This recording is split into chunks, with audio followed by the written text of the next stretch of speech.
Hello and good evening. I am Crystal Kinsey. I am running for place 5 for City Council for Hutto. I've never done a video blog before, so I'm a little excited. It's a little nerve-wracking as well. I just got both of my girls down for bed with the help of my husband. So I kind of wanted just to introduce myself. I know this isn't the most organic way to meet people, but especially with COVID, it's something that I feel like we have to go that extra step to get the word out, meet people, since we can't do it in quite the normal way anymore. So if you haven't ever met me, I hope to meet you in the future, but if not, this is a great way just for you to kind of hear how I got involved. I plan to do these video blogs throughout the campaign, so I will definitely hit on some of those key points, key issues, stances that I feel are important, and of course answer any questions that you all want me to as well. So really this first video blog, I really just wanted to introduce myself, but also to explain to you how I got involved. And it's really quite an amazing story. I saw a Facebook post, gosh, 2 Septembers ago now, I believe, and it was from the neighboring neighborhood, Lakeside Estates. They were looking for people to help canvass the neighborhood, help get the word out that there was going to be a big development coming on both sides of their neighborhood. So it would be on the 685, right outside of the 130. There's a big tract of land there. It's called the Pfeiffer Tract. And then on the other side of Lakeside Estates, there is a church, the Bridge Church. And that was also to be developed and put into multifamily townhomes. I believe there was talk of a 3 to 4 story hotel. So it was supposed to be a pretty massive project, and really a lot of the citizens had no notice. They didn't know about it. Several of the ladies and there were a few men as well, that were involved, one side of the street got the notice because they're within that 200 feet, so they had to be notified. And then the other side of the street had absolutely no notice.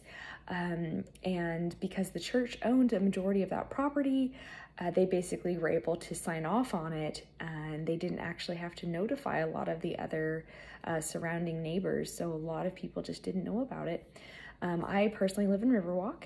I do not live in Lakeside Estates, but it is very close, and I personally use a lot of those roads to get to 138 to the 130, so it just makes my route a little bit faster if I go that way. So we met at a Starbucks end of September, and it was a group of about 5 of us, and we had some really amazing people that have been involved with that group, made flyers. We all went out and tried to canvass the neighborhood to get people to show up for the city council meeting. So my first city council meeting that I actually attended was in October of 2019, and a lot of us got up to speak on the issue. We wanted more information. We wanted to know had the city really thought about it? How this one neighborhood that was annexed about 13 years ago was going to be sandwiched on both sides by some of these large developments, with the multifamily homes, high density, school crowding. Of course, Howard Norman Elementary is a pretty new school, and this would definitely put them over the top for overcrowding. We wanted to look at traffic impact, because the number of homes and people that they were talking about putting were quite large. It was quite a few. So we really wanted to come to the council and get our questions answered. Unfortunately, we were met with a lot of red tape. We were basically told that, at this point, our hands are tied. The city council can't actually do anything unless it's not a legal contract. And they said, well, you really needed to go to planning and zoning. So we kind of left there and said, okay, well, city council can't do anything, so let's go to this planning and zoning. So a few from the group went to planning and zoning, and then when there, it was, well, you really need to go to the zoning board of adjustment because this has already been zoned. So we kind of did this back and forth, very unclear of who was really in charge, because then when we would go to the ZBA or P&Z, they said, oh, well, we just make recommendations. Council is actually the one who has the final say and the final stamp. So it seemed like no one really wanted to take that final responsibility of who makes the decisions on these projects. It was really through a lot of research of that core group of us that really helped to surface a lot of the underhanded dealings that went on with that project. There was actually a development agreement that had been signed years previously between Otis Jones and some of the developers that council themselves had never seen before. They didn't even know. And that's something that actually seemed to be a recurring issue with Otis, was these development agreements that the council had given him so much power to enter into these agreements, and none of them were coming before council. And then when they did come before council, they were already locked in and said that they supported it because Otis had signed it. So it was definitely a lot of tough luck, research. We got told no a lot. Thankfully, we were able to bring enough reasoning, enough support, enough speculation for the council to keep tabling it, because we kept asking for things like the traffic impact analysis, and also there were a lot of issues with the UDC code. They were planning on encroaching on wetlands, and they were asking for variances for the riparian setbacks. So they were really trying to practically smush as much development into this area as they possibly could, and were asking for all of these variances, and didn't really seem to be respectful of that UDC code. So luckily we had, like I said, a really great group of people constantly doing our research, constantly looking into these issues, and most of us are just everyday citizens. I would have never known what a UDC code was. I didn't know that there was a zoning board of adjustment and planning and zoning committee, and just that whole tier of workings that go into one of these development projects. And the TIA, the traffic impact analysis, once we were actually finally given it, there were entire roads that were completely left off of it, that lead directly to 138. So it was just very disheartening to see just the lack of information, the lack of clarity.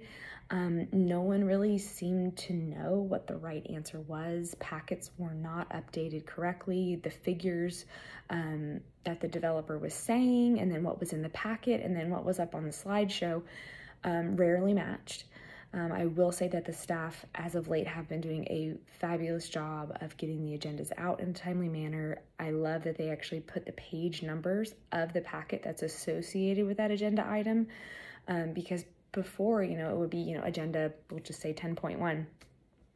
And you would have to dig, and these packets are 300 and 400 pages long. So to say, I definitely roll up my sleeves. I read a lot. We had so many conversations. We met at that Starbucks. We have our Facebook chat group. And we actually found that there was actually a water agreement with Pflugerville that was actually supplying Lakeside Estates water. And they were, the developer was trying to get PID funding, and the public improvement was supposed to be the water infrastructure.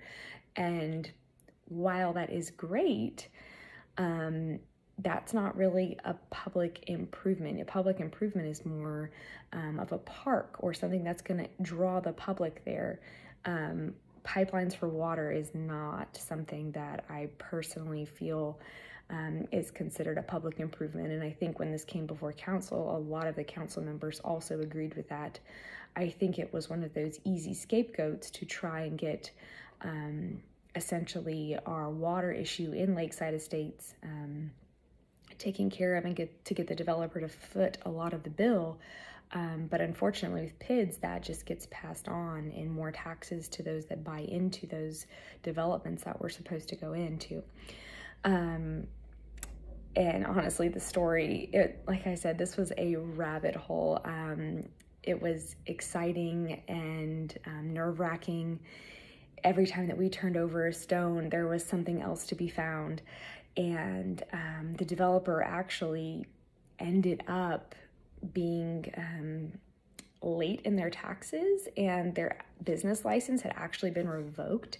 So they were counting on this deal to pay off their business taxes, which, I mean, I'm by no means a business professional, but that doesn't seem like a very good way to start off already in debt and not paying your taxes, and then jumping into a huge $1 million development. And it just does not seem like a good practice. And basically, when we finally were able to meet with the developers themselves in a more formal setting, it came out that Otis had pretty much promised them this, that he had already said, oh, this is a done deal, here's the signed development agreement.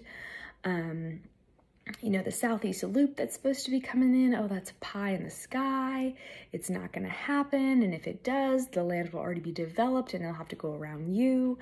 So I feel like there was a lot of unfair things done and told to both us and the developer, to be completely fair. Council members were told that they were not allowed to meet with us, that they were not allowed to come to those meetings. 2 of them did come after further pushback and research of their own. So it really seemed that at every turn we were being told, oh, that meeting's canceled, but it wasn't canceled. Or, oh, that meeting's going to get moved, but it wasn't moved. So it really just was a huge breakdown in communication, and I don't think it really comes down to one person or one group. There was just a lot of unknowns. A lot of people just legitimately just did not know how in-depth these projects are, where all this information was, that there was a development agreement. It was just really hard to get reliable answers. They just really made it hard to trust council. They made it hard to trust Otis. They made it hard to trust the developers. And so as citizens, we really took it upon ourselves to dig deeper and to ask those hard questions, to keep showing up. And we persevered, and the project itself ended up not going through. And I believe, and I could be completely wrong on this, but I believe that the land actually got rezoned agricultural. Of course, they can always go back and get zoned for single family again, or multifamily, commercial. There's no saying which way it could go, but I believe that that was the end result. So just to say, you know, we were eventually successful in this developer not getting this development to go through.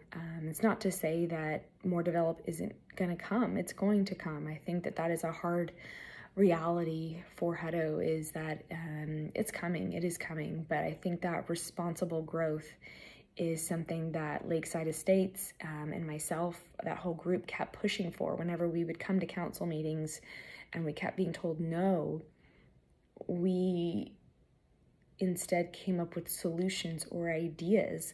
You know, let's place a roundabout here. Let's make this a one-way street.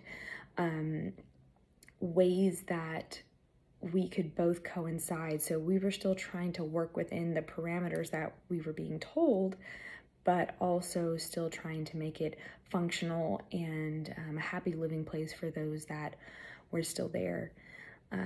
So that's kind of my story. And of course, that's just a very brief overview. And in the midst of all of that is when Otis himself actually left, COVID hit. So there's been so many changes in just a short amount of time. And I'm just so glad that I answered that Facebook ad. I'm so glad that I got to know such a wonderful group of people. And unfortunately, I see that more and more, where people aren't showing up to council until they're upset about something. That's when they're really starting to get involved.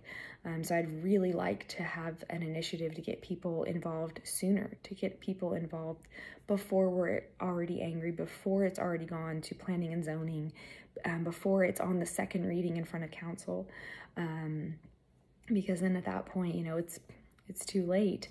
And unfortunately, it seems like a lot of these development agreements were made years ago, and they're just now coming up.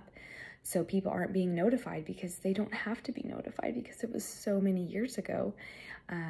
So I really think that that's something that we need to push for: better communication, maybe more of a limitation on those development agreements. You know, after so many years, they have to be re-examined, and I don't know the legalities of how that works once they're signed, but it's definitely something worth looking into, or at least working on the communication to get it back out to the citizens. So I hope you've enjoyed hearing a little bit about me and how I got involved. It was definitely an interesting ride, and I look forward to continuing to do that research, to ask those questions, to keep pushing back, to table things if we need to. We don't have to be in a rush to make decisions, that's for sure. And I think that's it. I hope you guys have a wonderful evening, and look for my next post. Thank you.